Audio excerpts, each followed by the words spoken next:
Good morning and welcome to morning prayer. I'm Phil Manson. I want to thank you for joining me for prayer this morning. We were living in Olathe, Kansas in 1985, and my wife Kathy and I were making a quick trip home to Circleville, Ohio for my 10-year high school reunion. So we left our 3 kids in Olathe with friends and headed east on I-70. We had gone through St. Louis and were about 35 miles east of the city when a car hit us from behind, sending our car into a swerve into the median where we flipped and rolled the car several times.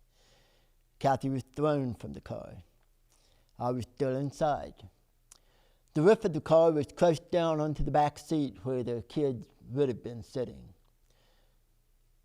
We had stuff thrown all over the place, and a man came along and he brought Kathy her purse.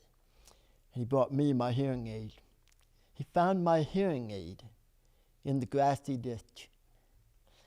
We had some minor injuries and were taken to St. Joseph's Hospital, a little Catholic hospital in Highland, Illinois, where we spent the night.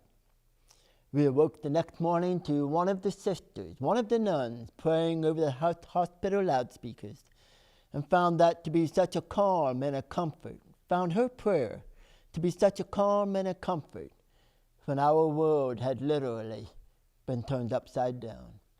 Hence, morning prayer for these unpredictable, upside-down days.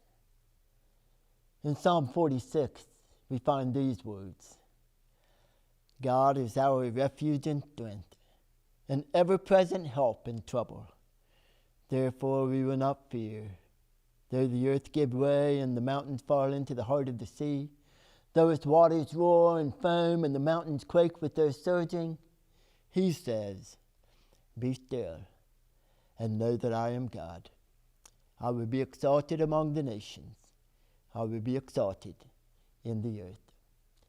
And so I invite you to join me now for prayer. Let's bow our heads and pray together. So Heavenly Father, we greet you this morning, grateful for your watch through the night. In some ways our world looks so no different this morning than it did last week or last month, except that it's slowed way down. Enough perhaps for us to truly be still and know that you are God.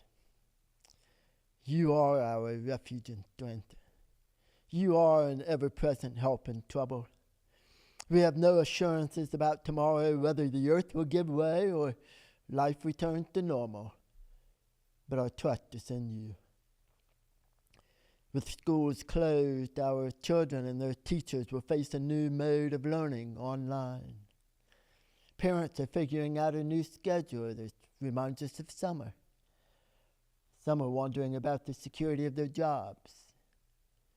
Father, I ask that your Spirit assure us of your presence in the midst of an ever-changing, upside-down landscape. Because if you aren't with us, all hope is gone. But you are with us. The Lord Almighty is with us. The God of Jacob is our fortress. You make wars to cease and you break the bow. Therefore we trust you in the face of an enemy we cannot see.